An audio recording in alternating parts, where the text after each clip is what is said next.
Son las 7:16 de la mañana. Armando Canchaya ya se encuentra en el centro de convenciones, este nuevo centro de convenciones que alberga la cumbre económica mundial que se desarrolla en nuestro país.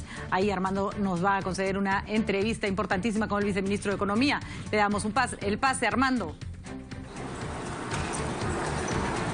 Bien, Patricia, gracias. Bueno, como ves, nos hemos mudado aquí al otro estudio de RPP, aquí en el centro de convenciones, donde se realiza justamente esta junta de gobernadores del Fondo Monetario y del Banco Mundial, cuya plenaria comienza mañana, de manera que estamos, digamos, subiendo en la atención de los temas y la discusión sobre lo más importante. Y justamente estamos aquí, como había mencionado, con el viceministro de Economía de nuestro país, Enzo De Filippi, para hablar de lo que se ha dicho hasta el momento y de lo que es, desde la perspectiva del Perú, los temas más importantes. Viceministro, muchas gracias por estar con nosotros. Muchas gracias, Armando, y felicitaciones por su aniversario. Gracias por ese saludo. Hay una cosa que ha sonado muchísimo y es esta diferencia que hay entre los pronósticos de crecimiento. Entre el Ministerio de Economía y el Fondo Monetario hay más o menos medio punto porcentual del PBI. ¿De dónde vamos a sacar ese medio punto para cumplir con la expectativa del gobierno? Más de medio punto. El pronóstico oficial es 3%, el FMI 2,4%. Ahora, déjame explicar algo. Los pronósticos de la economía, o sea, no se tiene una bola de cristal. Ajá. Los pronósticos de la economía se hacen con modelos económicos y con supuestos de cómo va a ir las principales variables. El ministro de Economía ya ha dicho que le parece que esta es una proyección pesimista, porque si tú te pones a ver otras proyecciones que no son las del Ministerio de Economía, por ejemplo, el Banco Central de Reserva, su pronóstico es 3,1 y la mediana de las proyecciones independientes es 2,8. 2,4 está bastante por debajo. Y es más importante que eso, la economía se viene acelerando nuevamente. El segundo trimestre creció 3% para bajar a 2,2. A 2,4, el segundo semestre tendría que crecer a 2,2, lo cual es muy poco probable. Todo es posible, pero es muy poco probable. ¿Y por qué la diferencia? ¿Que el fondo tiende a ser mucho más conservador? ¿No manejan los mismos datos que ustedes? No necesariamente, porque como te digo, maneja datos históricos, son exactamente los mismos, los compartimos con ellos. ¿Qué le falta? ¿El entusiasmo local, el optimismo? Son apreciaciones independientes de ellos sobre cómo van a ir las principales variables. Por ejemplo, inversión privada. Nosotros no creemos que va a la caída con respecto al año pasado, que va a seguir cayendo. La inversión pública, nosotros observamos un proceso de aceleración típico de los primeros años de las nuevas administraciones. El 2011, que ocurrió lo mismo, hacia el final del año se recuperó lo perdido a principios del año. Nosotros no creemos que necesariamente va a ser eso, pero definitivamente crecer 2,2 el segundo semestre es muy poco probable. Ahora, algunos pueden decir, esto debiera llevar al gobierno a hacer una suerte de mea culpa, es decir, mira, lo que hemos planteado, lo que hemos decidido, lo que hemos hecho hasta el momento no ha logrado las expectativas. Mira, ¿hay espacio para eso o no? Habría espacio si es que vamos a crecer 2,2 segundo semestre, que es muy poco probable. Como te digo, no solamente la inversión en subnacionales está creciendo, tenemos varios proyectos importantes de la inversión nacional, la refinería Talara, falta gastar gran parte de lo asignado para este año, la línea 2 del metro, o sea, no son proyecciones gaseosas, son proyecciones basadas en proyectos específicos y en una observación de cómo han venido desarrollándose las variables. Ahora, la expectativa del próximo año es muy importante. Viene un nuevo gobierno y la gente se pregunta, bueno, ¿cómo va a venir el próximo año? ¿Qué le dice el gobierno a la gente, a los empresarios que están también esperando? ¿Qué cosa va a pasar el próximo año? A la luz de estos datos, de estos pronósticos, ¿no? Bueno, el próximo año la gran mayoría de pronósticos indican una aceleración, va a continuar la reaceleración de la economía, se espera alrededor de 4,3%, esa es nuestra proyección oficial, y los otros, bueno, la gran mayoría de las observaciones independientes indican lo mismo. El tema político de las elecciones puede crear un poco de cuidado por parte de los inversionistas, sobre todo nacionales, pero el segundo semestre típicamente se reacelera. con lo cual, aún si ocurre eso, esperamos que crezca la economía alrededor del 4%. Julio Velarde ha dicho que es difícil que un gobierno de salida genere expectativas. ¿Coincide con él? Nos vamos de acá a 9 meses. Es difícil prometer algo suponer que va a cambiar algo en los siguientes 9 meses, porque no se lo podemos las inversiones son de largo plazo, y si tú te vas dentro de 9 meses, difícilmente los empresarios, por más que crean que es correcto lo que decimos, van a apostar si es que no tienen una idea de lo que va a ocurrir el próximo gobierno. Ahora, déjame decirte un par de cosas. Esta batería de decretos legislativos que hemos dejado no es para este año, es para el crecimiento de mediano plazo del Perú.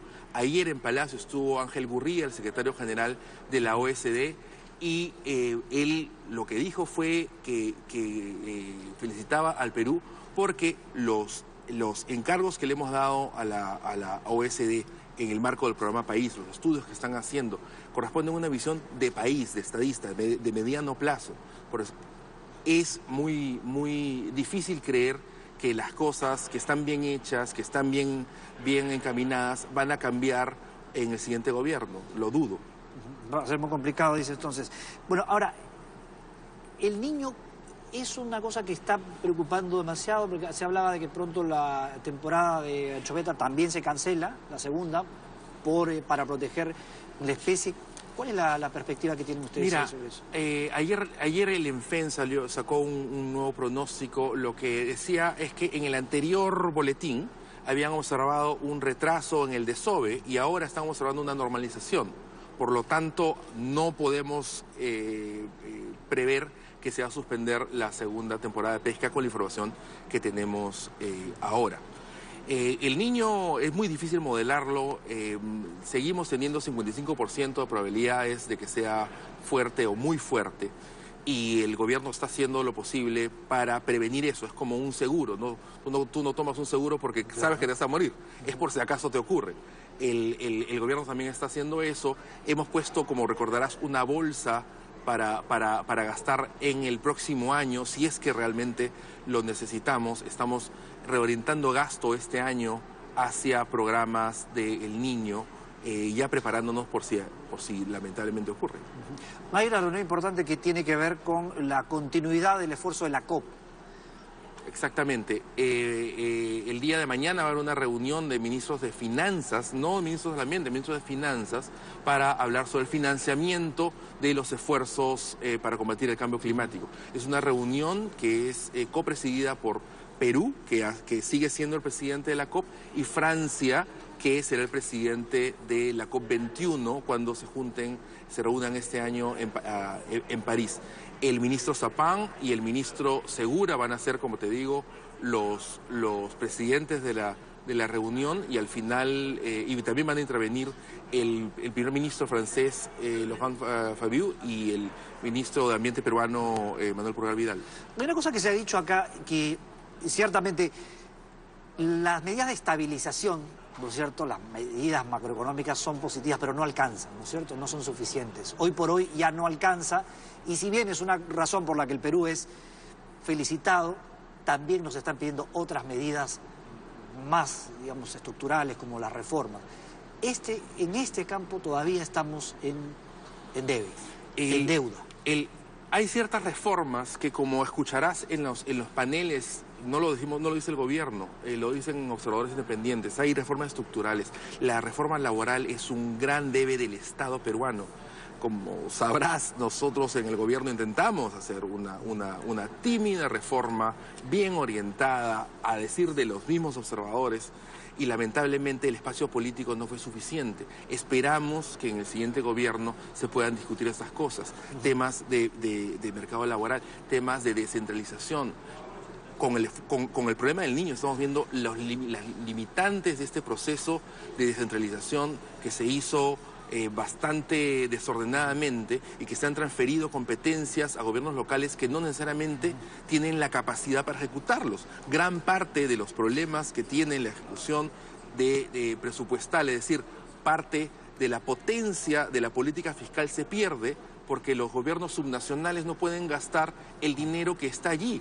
Antes teníamos problemas que no había dinero, ahora hay dinero y no lo podemos gastar. Estamos al debe también en eso. El TPP va a tener que pasar por el Congreso. ¿Tienen ya el consenso, la unanimidad de la bancada de gobierno? Aún yo no he conversado con el ministro sobre eso y no tengo información si es que ya se conversó. Ahora, el texto se va a conocer, el texto final se va a dar a conocer a todo el mundo dentro de alrededor de 90 días y típicamente estos son procesos que demoran entre 2 y medio y 3 años para pasar por los congresos, en este caso de 12 países. Es muy probable que esto le toque al siguiente Congreso. El siguiente Congreso. Muy bien, gracias por estar con nosotros, viceministro, muy amable. Bien, volvemos con ustedes, amigos. Estuvimos con el viceministro de Economía, Enzo De Filippi, aquí en el Centro de Convenciones, lugar de la reunión de la Junta de Gobernadores del Banco Mundial y del Fondo Monetario Internacional. Gracias, Armando, por esa importante entrevista. Las especulaciones sobre el crecimiento del próximo año, ya escucharon al viceministro De Filippi, son cálculos que se hacen sobre la base de un modelo y las circunstancias internas y externas que enfrenta un país. Nadie tiene una cifra segura. En todo caso, pueden hacer una especie de polla económica entre el Fondo Monetario, el Banco Mundial y el ministro de Economía a ver quién le acierta al crecimiento de nuestro país. Vamos con más informaciones y les contamos que el presidente del Banco